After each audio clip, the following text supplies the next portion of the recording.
শহরের এক কোণায় অনেক পুরনো একটি কুঠুরি বাড়ি ছিল। বাড়িটি বাইরে থেকে দেখতে ভীষণ ভয়ানক ছিল, আর বাড়ির ভিতরেও কেমন ঘুটঘুটে অন্ধকার ছিল। ওই কুঠুরি বাড়িতে এক বৃদ্ধ মহিলা থাকত। কেউ তার আসল নাম জানতো না, ব্যাস সবাই তাকে বুড়িমা বলেই ডাকতো। বুড়ির সাথে 4জন অনাথ মেয়েও থাকতো, সুরভি, ময়না, লাবণ্য আর দিশা। বুড়ি মহিলা ভীষণ লোভী ছিল, আর তার মন পাথরের মতো কঠিন ছিল। ওই 4জন মেয়ে কখনো পৃথিবীর আলো দেখার সুযোগই পায়নি। তাদের পুরোটা শৈশব কেটেছে ময়লার ডাস্টবিন থেকে পুরনো বোতল আর প্লাস্টিক কুড়াতে কুড়াতে। বুড়ি মহিলা হাতে একটি লাঠি নিয়ে মেয়েগুলোর কাছে গিয়ে চিৎকার করে বলে ওঠে, চল চল, তাড়াতাড়ি বের হ, সেই কখন বেলা শুরু হয়ে গিয়েছে। বোতল কুড়োতে না গেলে কিন্তু না খেয়ে থাকতে হবে বলে দিলাম। চল বের হ, জলদি জলদি করে কাজে যা, দূর হ বলছি। বুড়িমা, আমাদেরকে একটু রুটি খেতে দাও না, সারা দিন না খেয়ে কাজ করতে আমাদের অনেক কষ্ট হয়। খাবারের কিছু পাওয়া গেলে আমরা তা খেয়েই কাজে চলে যাব বুড়িমা। সকাল সকালেই নেকা কান্না বন্ধ কর। কিসের রুটি আর কিসের সবজি? সন্ধ্যা পর্যন্ত যতটুকু রোজগার করে আনতে পারবি ঠিক ততটুকুরই খাবার জুটবে। আর যদি বেশি বক বক করিস তাহলে আগামী কালকেরও খাবারের হিসাব কেটে রাখবো, বুঝেছিস? এখন বের হ সবাই আমার বাড়ি থেকে। কিন্তু বুড়িমা, আমরা সবাই 2 দিন ধরে না খেয়ে আছি, আর গতকালকে তো ব্যাস এক লোকমা খেয়েছিলাম মাত্র। ভীষণ ক্ষুধা লেগেছে বুড়িমা। এত ক্ষুধা নিয়ে বাইরের আকাশ ভাঙা রোদে কিভাবে কাজ করব? বন্ধুরা, তোমরা তোমাদের নাম কমেন্ট বক্সে কমেন্ট করে জানাও, কারণ তোমাদের নাম দিয়েই তৈরি হবে আমাদের পরবর্তী কার্টুন ভিডিও। ফালতু বকবকানি বন্ধ কর, আর জলদি করে কাজে বের হ বলছি। এত মুখ চালালে 2 ঠোঁট সেলাই করে দিব বলে দিলাম। বেচারি 4 বোন বস্তা নিয়ে চুপচাপ বাড়ি থেকে বের হয়ে যায়। প্রতিদিনের মতো আজকেও তারা ময়লার ডাস্টবিন থেকে পুরনো প্লাস্টিকের বোতল খুঁজে বের করছিল। সারাদিন পরিশ্রম করে বোতল বিক্রি করে যেই কয় টাকা তারা রোজগার করত, বাড়ি ফিরলে ওই শয়তান বুড়ি তাদের থেকে সেই সব টাকা ছিনিয়ে নিত। আর সেই টাকা দিয়ে বুড়ি তার নিজের জন্য দামি দামি জামা কাপড়, মজার মজার খাবার আর বিভিন্ন রকম জিনিসপত্র কিনত। অথচ এত পরিশ্রমের পরেও বুড়ি মেয়েদেরকে শুধুমাত্র একটি শুকনো রুটি আর সামান্য একটু পানি খেতে দিত। একদিন ময়লার ডাস্টবিন থেকে লাবণ্য একটি বাসি পরোটা তুলে নেয়। ক্ষুধার যন্ত্রণায় তার পেটের ভেতরে ইঁদুর দৌড়চ্ছিল, তাই কোনো কিছু চিন্তা ভাবনা না করেই সে এক টুকরো পরোটা গম গম করে খেয়ে নেয়। কিন্তু যখনই দ্বিতীয় টুকরা পরোটা মুখে দেয়, সাথে সাথেই সে অসুস্থ হয়ে পড়ে। সে বমি করতে শুরু করে। আরে আরে লাবণ্য, কি হয়েছে তোর? তুই এত বমি করছিস কেন রে বোন? লাবণ্য, এই লাবণ্য। আপু, ওর চেহারা তো দেখো, কেমন হলুদ হয়ে গিয়েছে। এখন আমরা কি করব? ওই ওই বুড়িমার কাছেই চল, চল বুড়িমার কাছেই নিয়ে যাই ওকে। লাবণ্যকে শক্ত করে ধরে 3 বোন কাঁদতে কাঁদতে বুড়ির কাছে যায়। বুড়িমা, বুড়িমা, লাবণ্যের ভীষণ শরীর খারাপ হয়ে গিয়েছে, ওকে এক্ষুনি হাসপাতালে নিয়ে যেতে হবে। কিছু টাকার দরকার ছিল বুড়িমা, দাও না কিছু টাকা বুড়িমা। আবার নতুন নাটক শুরু করেছিস তোরা? অসহ্য যন্ত্রণা। তোদের সবাইকে রাস্তা থেকে কুড়িয়ে এনেছিলাম আমি। তোদের মা বাবাও তোদেরকে সেখানেই ফেলে দিয়েছিল। দুনিয়ায় তোদের কেউ নেই। তোদের সবাইকে খাইয়ে পরিয়ে পালছি আমি। এটাই তো অনেক বড় কথা। আমি কোনো টাকা পয়সা দিতে পারবো না বাপু, দূর হ আমার চোখের সামনে থেকে। আর কিছুক্ষণ বমি করে ও নিজে নিজেই ঠিক হয়ে যাবে। প্লিজ বুড়িমা, ও মরে যাবে। দেখো না ওর অবস্থা কত খারাপ হয়ে গিয়েছে, ওর পুরো চেহারা হলুদ হয়ে গেছে। এভাবে বমি করতে থাকলে তো ও মরে যাবে বুড়িমা, একটু দয়া করো। মরে গেলে তো আমারই লস হবে, একজন দিনমজুর কমে যাবে। ঠিক ঠিক ঠিক আছে, ঠিক আছে, এই নে ধর, এই টাকাগুলো নে। বুকে পাথর চেপে রেখে বুড়ি অল্প কিছু টাকা দেয়। টাকাগুলো নিয়ে মেয়েগুলো লাবণ্যকে নিয়ে জলদি করে হাসপাতালে ছুটে যায়। ডাক্তার তাদেরকে বলে, আর একটুখানি দেরি হয়ে গেলে লাবণ্যকে আর বাঁচানো যেত না। তোমরা একদম শেষ সময় ওকে হাসপাতালে নিয়ে এসেছো। ওর তো পুরো শরীরের পানি বের হয়ে গিয়েছে। ডাক্তারের চিকিৎসার পরে লাবণ্য ধীরে ধীরে সুস্থ হতে থাকে। কিন্তু বাকি 3 বোন কাঁদতে কাঁদতে ভাবে তারা কোন জীবন পার করছে, তাদের জীবন কার ইশারায় চলছে। কেউ কি তাদের দুঃখ কখনো বুঝবে? তাদের জীবনেও কি কোনোদিন সুখের আলো আসবে? এখন লাবণ্য কিছুটা সুস্থ হয়ে উঠেছে। সারা রাত হাসপাতালে থেকে সকালে যখন তারা লাবণ্যকে নিয়ে বাড়ি ফিরে আসে, তখন দজ্জাল বুড়ি হাতের লাঠি নিয়ে চেয়ারে বসেছিল। এতক্ষণ কোথায় ছিলি সবাই? কি ভাবিস নিজেদেরকে? ওকে ডাক্তার দেখাতে গিয়েছিলি নাকি পুরো হাসপাতালের সকল রোগীকে চিকিৎসা করাতে গিয়েছিলি শুনি? বুড়িমা, লাবণ্যকে হাসপাতালে নিয়ে গিয়েছিলাম। ওখানে ডাক্তার বলেছে যদি আর একটু দেরি করে যেতাম তাহলে আমরা আর লাবণ্যকে বাঁচাতে পারতাম না।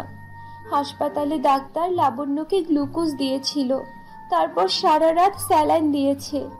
এরপর গিয়ে ও কিছুটা সুস্থ হয়েছে, তাই ওকে সাথে করে নিয়ে বাড়ি ফিরে এসেছি। আমি তোদের বাহানাগুলো ভালো করেই চিনি। শোন, আজ রাতে শহরে অনেক বড় এক বিয়ের অনুষ্ঠান আছে। সেখানে বরযাত্রীদের জন্য অনেক বড় অনুষ্ঠানের আয়োজন করা হবে। সেখান থেকে তোরা অনেক কিছু পেতে পারবি। যা, এক্ষুনি বেরিয়ে পড় গিয়ে। সেখানে সব ময়লা এক জায়গায় জড়ো কর। মনে রাখিস, আজ কিন্তু আমার অনেক বেশি টাকা চাই, বলে দিলাম। বেচারি 4 বোন চুপচাপ কোনো কথা না বলে সন্ধ্যাবেলা বিয়ে বাড়ির গেটের বাইরে গিয়ে বসে পড়ে। বিয়ে বাড়ির ভেতরে অনেক ধুমধাম হচ্ছিল। সবাই নতুন নতুন জামা কাপড় আর ঝলমলে গয়না পরে বিয়ে বাড়িতে আনন্দ করছিল। সবাই খুব সুন্দর করে মেকআপ করে আসছিল। 4 বোন এক কোনায় বসে সকল মেহমানদেরকে দেখছিল। ইস, কত সুন্দর জামা কাপড়, গয়না আর মেকআপ। যদি আমাদেরও এই সব কিছু থাকতো তাহলে আমাদেরকেও কত সুন্দর দেখাতো, তাই না? সারাদিন ময়লার মধ্যে কাজ করতে করতে আমরাও ময়লার স্তূপ হয়ে গিয়েছি। জানি না কবে পরিবর্তন হবে আমাদের, কবে আমরাও এমন ভাবে একটু মজা করতে পারবো। হয়তো এই সব কিছুই উপরওয়ালা আমাদের নসিবে লিখেইনি। হ্যাঁ রে, বরপক্ষের লোকজন এখন ভিতরে কত মজার মজার খাবার খাবে। যদি আমরাও এদের সবার মতো একটু মজা করতে পারতাম, নাচানাচি করতে পারতাম, একটু আনন্দ করতে পারতাম, কত ভালো হতো।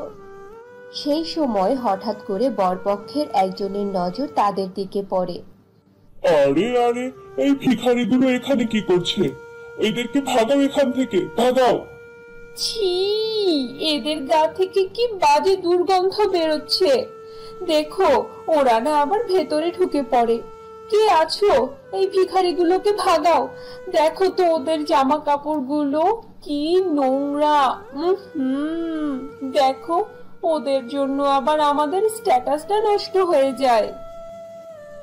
এদের গায়ের জামাগুলো তো দেখো, আর এদের মাথার চুলগুলো কি ময়লা।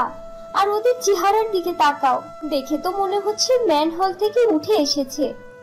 4 বোন চুপচাপ এই কথাগুলো শুনছিল। কষ্টে তাদের চোখে পানি চলে আসে।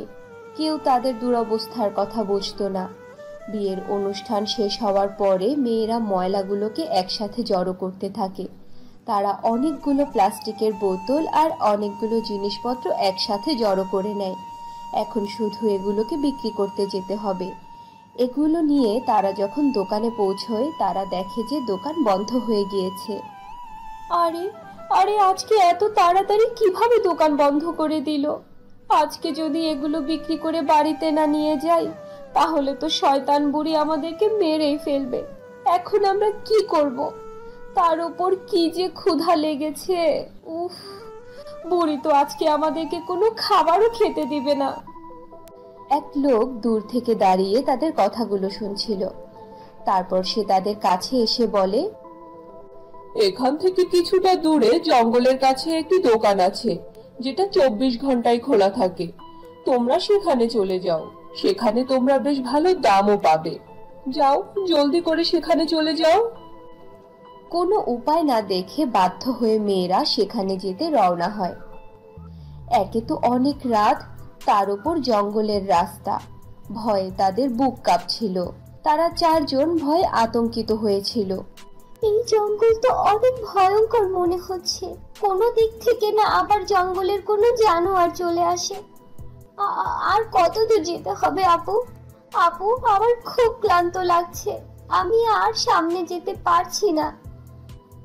সাহস হারাস না বোন আমার, আর অল্প পথই বাকি আছে। সেখানে গেলে কিছু টাকা অন্তত তো পাবো। আজ টাকা দিয়ে বাইরে কিছু একটা খেয়ে নিব আমরা। তুই শুধু ভেঙে পড়িস না বোন। কিন্তু তখনই লাবণ্য ক্লান্ত হয়ে পথের মধ্যেই বসে পড়ে। সে আর আগে এক পাও হাঁটতে পারছিল না। এক পা হাঁটতে নিলেও সে মাথা ঘুরিয়ে পড়ে যাচ্ছিল, কারণ ও আগে থেকেই অসুস্থ ছিল। আপু, আমি আর হাঁটতে পারছি না, আমার ভীষণ শরীর খারাপ লাগছে। দেখো না আমি কতটা ঘামাচ্ছি। বাকি 3 বোনও তার কাছে বসে পড়ে। হঠাৎ করে গাছের মধ্যে থেকে অনেকগুলো বানর তাদের কাছে চলে আসে। বানরগুলো মেয়েদের ব্যাগ খোলা শুরু করে, যেখানে প্লাস্টিকের বোতল ভরা ছিল। আরে আরে, কি করছো? যা যা এখান থেকে, হুশ হুশ। এই বানর, যা এখান থেকে, যা, হুশ হুশ। বানরগুলো ব্যাগ থেকে বোতল বের করে বোতলে থাকা যে সামান্য পানি ছিল সেইগুলোই খেতে থাকে। যা দেখে ময়না বলে, ওরা যদি আমাদের প্লাস্টিকের বোতলগুলো নিয়ে যায় তাহলে তো বুড়ি আমাদেরকে মেরেই ফেলবে। আমাদের কিছু করতে হবে, যেভাবেই হোক ওদেরকে তাড়াতে হবে। হ্যাঁ আপু, তুমি ঠিক কথাই বলেছো। দেখো না সব বোতলগুলো কিভাবে খুলে ফেলছে। যদি বোতলগুলো নিয়ে ওরা পালিয়ে যায় তাহলে আজ এই বুড়ির মারের হাত থেকে আমাদেরকে কেউ বাঁচাতে পারবে না। কিছু একটা করো আপু। মেয়েরা বানরগুলোকে মারার জন্য লাঠি হাতে নেয়। তখনই সুরভি বলে ওঠে, দাঁড়াও দাঁড়াও, থামো তোমরা। দেখে তো মনে হচ্ছে এই বানরগুলো অনেক ক্ষুধার্ত আর তৃষ্ণার্ত। হয়তো ওরাও আমাদের মতো না খেয়ে আছে, আর এইখানে আশেপাশে খাওয়ার পানিও পাচ্ছে না, আর অনেক গরমও পড়েছে। হয়তো ওদের পানির তৃষ্ণা পেয়েছে। তারা 4 বোন কিছু সময় ভেবে সব বানরগুলোকে পানি খাওয়াতে থাকে। যখনই বানরগুলো পানি খায়, সাথে সাথে সেখানে এক চমৎকার হয়ে যায়। সবগুলো বানর ঝলমলে আলো হয়ে হাওয়ায় উঠতে শুরু করে, আর সাথে সাথে তারা পরীর রূপে বদলে যায়। এক পরী বলে, আমরা অভিশপ্ত ছিলাম। এক সাধু বাবাকে পানি খাওয়াতে আমরা অসম্মতি জানিয়েছিলাম, আর সেই কারণে উনি আমাদেরকে অভিশাপ দিয়েছিল যে আমরা বানর হয়ে যাব, আর বানর হয়েই জঙ্গলে জঙ্গলে ঘুরব। যখন আমরা সাধু বাবার কাছে ক্ষমা চাই তখন উনি আমাদেরকে বলেছে যদি কখনো কোনো সৎ আর উদার মনের মানুষ আমাদেরকে পানি খাওয়ায় তাহলেই আমরা অভিশাপ মুক্ত হব, আর আমরা আমাদের সত্যিকারের রূপ ফিরে পাব। তোমরা আমাদের মুক্তি দিয়েছো, তোমাদের জন্য আজ আমরা মুক্তি পেয়েছি আমাদের সেই অভিশাপের জীবন থেকে। বানরগুলোর রূপ বদলে যাওয়া আর 4 পরীর মুক্তি পাওয়ার কথা শুনে 4 বোন ভীষণ অবাক হয়ে যায়। তোমরা এই কাজ কেন করছো? তোমাদের বয়স তো এখন লেখাপড়া করার, স্কুলে যাওয়ার। তোমরা কিনা ময়লা আবর্জনা কুড়িয়ে বেড়াচ্ছ। তোমাদের এই অবস্থা কেন? কি হয়েছে আমাদেরকে খুলে বলো। তারপর 4 বোন তাদের কষ্টের জীবনের কথা পরীদেরকে খুলে বলে। তাদের সব কথা শুনে পরীদের চোখে পানি চলে আসে। তারপর এক পরী বলে, তোমরা আজকে আমাদেরকে অভিশাপের জীবন থেকে মুক্তি দিয়েছো, আর তাই আমরা তোমাদেরকে সাহায্য করতে চাই। এই নাও একটি পদ্ম ফুল। এই পদ্ম ফুলকে যেখানেই রাখবে সেখানে একটি জাদুর স্কুল প্রকট হয়ে যাবে, আর সেই জাদুর স্কুলে তোমরা সবকিছু শিখতে পারবে। বন্ধুরা, তোমরা তোমাদের নাম কমেন্ট বক্সে কমেন্ট করে জানাও, কারণ তোমাদের নাম দিয়েই তৈরি হবে আমাদের পরবর্তী কার্টুন ভিডিও। পরীর কথা শুনে 4 বোন হাঁ করে তাকিয়ে থাকে। তারপর চার পরী মুচকি হাসি দিয়ে সেখান থেকে অদৃশ্য হয়ে যায়। চার বোন ভাবতে থাকে, সত্যি সত্যি কি পদ্মফুল তাদের জীবন পরিবর্তন করতে পারবে? তারা চারজন একে অপরকে দেখে। তাদের হাতে ছিল পরীদের দেওয়া সেই পদ্মফুল, কিন্তু তারা কোনোভাবেই বিশ্বাস করতে পারে না যে তারা স্বপ্ন দেখছে নাকি বাস্তবেই এমনটা হচ্ছে। আপু, সত্যি সত্যি কি আমাদের হাতে জাদুর পদ্মফুলের স্কুল? আমরা এটাকে মাটিতে রাখার সাথে সাথেই কি এটা স্কুলে পরিণত হয়ে যাবে? সেটা তো আমি জানি না রে লাবণ্য, তবে একবার চেষ্টা করে দেখতে পারি। কি বলিস তোরা? কে জানে, কোনো জাদুর চমৎকার হলেও তো হতে পারে। সোনিয়া পদ্মফুল মাটিতে রাখে। পদ্মফুলটি মাটির সংস্পর্শ পাওয়ার সাথে সাথেই সেখানে ঝলমলে একটি আলো ফুটে ওঠে। চারিদিকে আলো ঝলমল করে ওঠে, আর তাদের সামনে ভীষণ সুন্দর একটি স্কুল প্রকট হয়ে যায়। পদ্মফুলের স্কুল, যা সম্পূর্ণ পদ্মফুল দিয়েই তৈরি ছিল। আরে, এটা তো সত্যি সত্যি পদ্মফুলের স্কুল হয়ে গেল। এই সব কিছু কি সত্যি হচ্ছে? আমার তো কোনোভাবে বিশ্বাস হচ্ছে না, এত বড় পদ্মফুলের স্কুল। সেই পদ্মফুলের স্কুলের জানালা থেকে সুন্দর এক পরী বাইরে তাকিয়ে সেই চার বোনকে দেখে আর তাদেরকে বলে, এই পদ্মফুলের স্কুল এক জাদুর স্কুল। তোমরা যা কিছু শিখতে চাও সব কিছুই এখানে শিখতে পারবে। এসো, জলদি করে ভিতরে এসো। চার বোন স্কুলের ভিতরে যায়। পুরো স্কুলের ভিতরে সবকিছু পদ্মফুল দিয়ে তৈরি ছিল। আমরা তো কখনো স্কুলে যাইনি, আমরা কি এখানে কিছু শিখতে পারবো? এই স্কুলে কোনো কিছু শেখার জন্য কোনো বয়স সীমা নেই। তুমি যা হতে চাও চোখ বন্ধ করে তা চিন্তা করো আর তা শিখে নাও। আমি মিনিকা পড়ি, আমি তোমাদেরকে সেই সব কিছু শিখাবো। তোমরা কোনো চিন্তা করো না। পরীর কথা শুনে লাবণ্যর চোখে মুখে হাসি ফুটে ওঠে। চার বোন তাদের স্বপ্নের কথা বলে, যা তারা হতে চায়। আমি পেইন্টার হতে চাই। আমি কি একজন ভালো পেইন্টার হতে পারবো? আমি একজন শেফ হতে চাই। পরি, আপনি কি আমাকে মজার মজার খাবার তৈরি করা শেখাতে পারবেন? আমি কি একটি রেস্টুরেন্ট খুলতে পারবো? আমি একজন ফ্যাশন ডিজাইনার হতে চাই। আমি কি একজন ফ্যাশন ডিজাইনার হতে পারবো? আমিও কি সুন্দর সুন্দর শাড়ি, ডিজাইনার গাউন আর ফ্রক সেলাই করতে পারবো? বন্ধুরা, তোমরা তোমাদের নাম কমেন্ট বক্সে কমেন্ট করে জানাও, কারণ তোমাদের নাম দিয়েই তৈরি হবে আমাদের পরবর্তী কার্টুন ভিডিও। আমি আমি ঘর বানাতে শিখতে চাই। আমি একজন ঘর বানানোর মিস্ত্রি হতে চাই। চার বোন যা যা হতে চায় তা পরীকে বলে। স্কুলে সবকিছু জাদুর তৈরি ছিল, যেখানে সবকিছু নিজে নিজেই প্রকট হয়ে যাচ্ছিল। যেখানে লাবণ্য পেইন্টিং শিখতে চেয়েছিল, পেইন্টার ব্রাশ সেখানে হাওয়ায় উড়ছিল। সুরভি শিখছিল রান্না বান্না, সেখানে মজার মজার খাবার একা একাই রান্না হচ্ছিল। দিশার সামনে সুন্দর ডিজাইনার গাউন নিজে নিজেই সেলাই হচ্ছিল, আর সোনিয়ার সামনে ঘর একা একাই তৈরি হয়ে যাচ্ছিল। পুরো দিন চার বোন তাদের স্বপ্ন পূরণের জন্য কাজ শিখছিল। যখন রাত হয়ে আসে তখন লাবণ্য বলে ওঠে, এখন আমাদের বুড়ি মায়ের কাছে যেতে হবে। উনি আমাদের জন্য অপেক্ষা করছে। যদি দেরি হয়ে যায় উনি আমাদেরকে মেরে ফেলবে। আপু চলো, এখন চলো এখান থেকে। হ্যাঁ, যদি আবার দেরি হয়ে যায় বুড়ি তো আমাদের উপর চিৎকার করবে। তখন কি করব? চল যাই, বাকি কাজ কালকে শিখে নেব। চার বোন পরীকে বিদায় জানিয়ে স্কুল থেকে বের হয়ে আসে। দেখতে দেখতেই স্কুল আবার আগের মতো ছোট হয়ে যায়।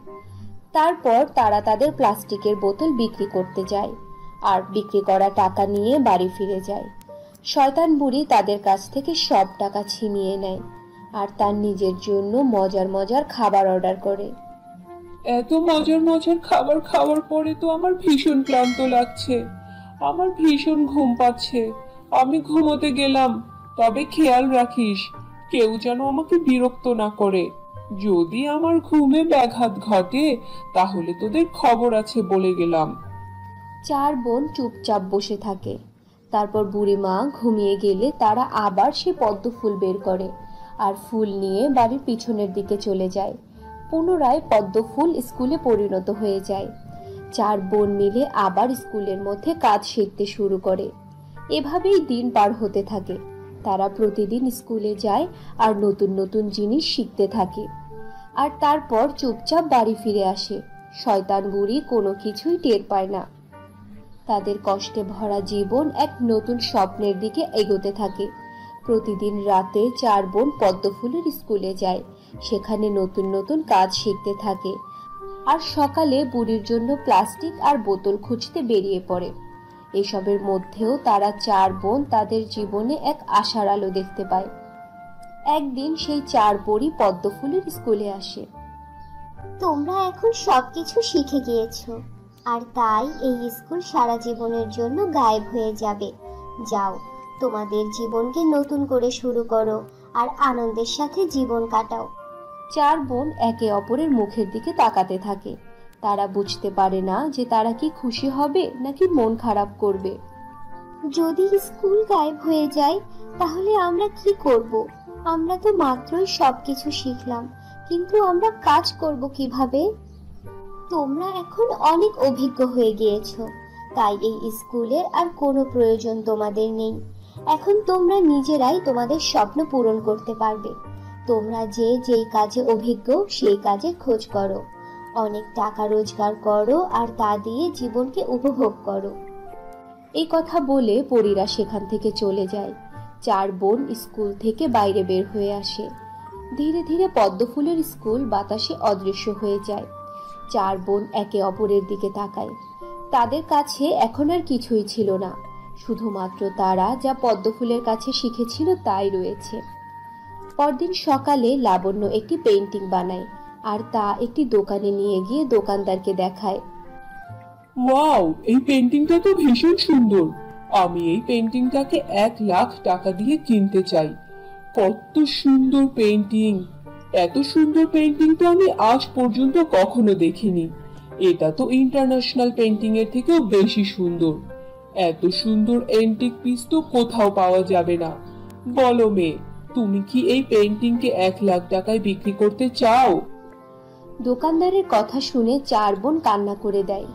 জীবনে এই প্রথমবার কেউ তাদের মেহনতের এত কদর করেছে। পেইন্টিং বিক্রি করা টাকা দিয়ে সোনিয়া একটি রেস্টুরেন্ট খোলে। তার হাতের সুস্বাদু খাবারের সুনাম দূর দূরান্তে ছড়িয়ে পড়ে। দিশা তার নিজের হাতে সেলাই করা ডিজাইনার জামা কাপড় বিক্রি করা শুরু করে। দিশার ডিজাইন করা জামা কাপড় অনেক বড়লোক ম্যাডামরাও পছন্দ করে। আর রানী সুন্দর করে ছোট ছোট মাটির ঘর বানানো শুরু করে। তারপর ধীরে ধীরে সে অনেক বড় ইঞ্জিনিয়ার হয়ে যায়। সে অনেক বড় বড় বিল্ডিং আর ঘরের নকশা করতে থাকে। এখন 4 বোন প্রতিষ্ঠিত হয়ে অনেক বড়লোক হয়ে যায়। তাদের জীবনে খুশির জোয়ার বইতে থাকে। তো বন্ধুরা, এই ছিল আমাদের আজকের গল্প। আশা করি গল্পটি তোমাদের কাছে খুব ভালো লেগেছে। ভালো লাগলে আমাদের আজকের গল্পটিতে একটি লাইক দাও, কমেন্ট করো আর তোমার বন্ধুদের সাথে শেয়ার করো। আর যদি আমাদের চ্যানেলে নতুন হয়ে থাকো তাহলে আমাদের চ্যানেলটি সাবস্ক্রাইব করে পাশে থাকা বেল নোটিফিকেশন অন করে দাও।